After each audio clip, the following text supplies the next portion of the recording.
es ¿cuáles son los verdaderos intereses estratégicos de los Estados Unidos en el Cercano Oriente y Asia Central?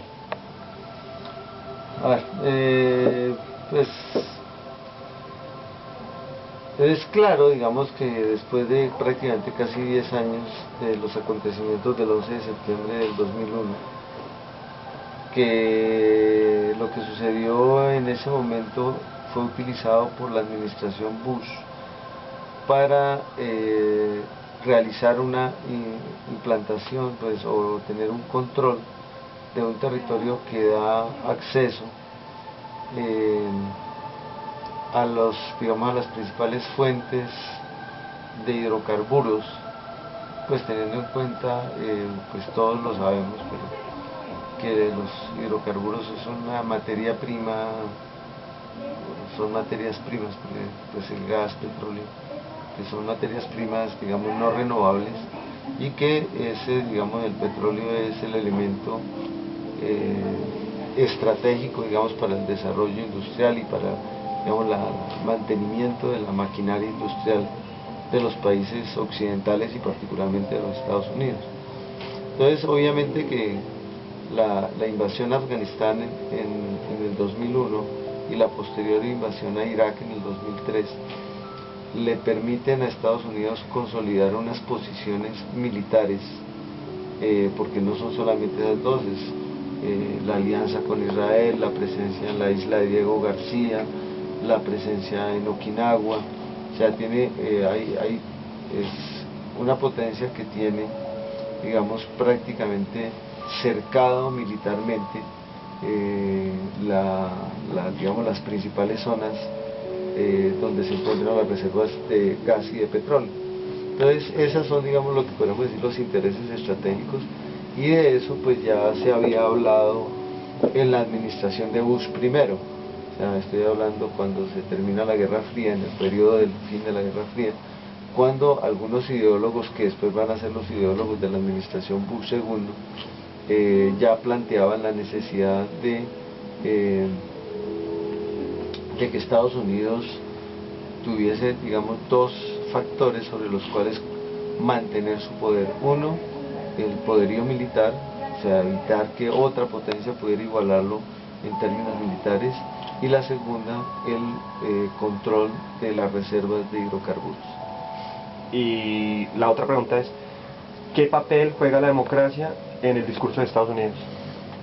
Pues no es o sea, yo diría, ¿qué papel juega el discurso sobre la democracia en la política exterior de los Estados Unidos? Sería, digamos, como, es un discurso, digamos, en el sentido y claro, fue sobre todo en la administración Bush segundo, en el cual se planteó que para la solución de los conflictos, ahí sí particularmente, no exclusivamente, del conflicto en Israel, de Israel con los palestinos, pues que era importante,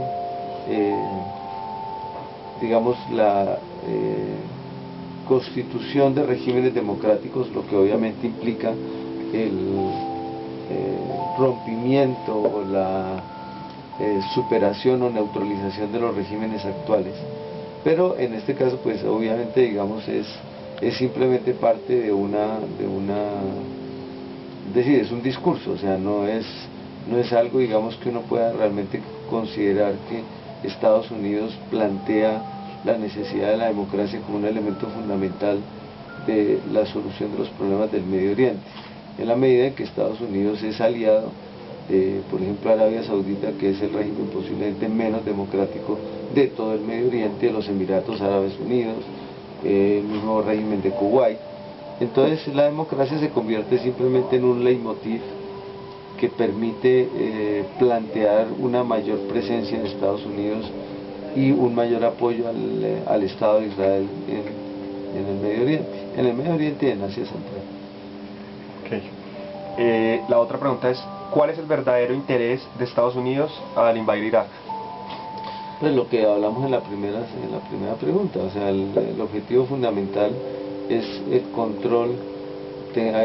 Irak es prácticamente el segundo país en reservas de petróleo y de gas, entonces el control del territorio de Irak potencialmente le hubiese dado a Estados Unidos la posibilidad de, digamos, lo que de controlar ese recurso. El problema es que Estados Unidos, a pesar de las advertencias que habían sido hechas por mismos analistas norteamericanos, en el sentido de que invadir Irak y prácticamente desbarajustar el régimen establecido, pues iba a implicar una posible fragmentación del país en tres grandes zonas: los kurdos, los sunitas y los chiitas. Entonces la ausencia de control del territorio pues malogró, digamos, un objetivo de política estratégica de Estados Unidos. Y Irak pues en este momento pues es un país con una profunda inestabilidad, pero eso digamos que es más el resultado. El objetivo era el control de las riquezas de hidrocarburos de Irak. Ok, la otra pregunta es, ¿cuál es el componente religioso de fondo, si es que lo hay, y que tiene este conflicto? Hay un componente religioso, pero no quiere decir que sea un componente religioso de fondo. O sea, si estábamos hablando al comienzo, o sea, el principal elemento, digamos, que explica la situación es la situación de acceso a los recursos de hidrocarburos. Segundo elemento, pues sí es importante, pero no quiere decir que sea el que explica el conflicto, es que todas estas poblaciones, en su gran mayoría, son poblaciones que practican el Islam. Entonces eso de alguna manera justifica las posiciones que fueron asumidas y que fueron expresadas por Huntington en su famoso libro de Choque de Civilizaciones, en el cual plantea que es una lucha entre Occidente y el Islam.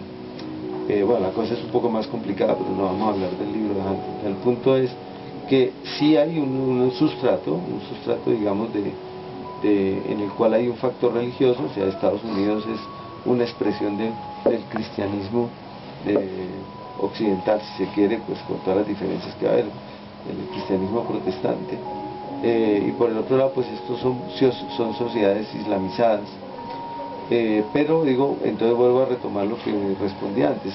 Normalmente quien hace este tipo de planteamientos, como Huntington lo hizo, se les olvida que Estados Unidos ha sido un aliado y uno de los soportes centrales, por ejemplo, de un régimen absolutamente reaccionario, además fundamentalista islámico, como es el régimen de Arabia Saudita y de los Emiratos y de los otros países, digamos, de la península arábiga.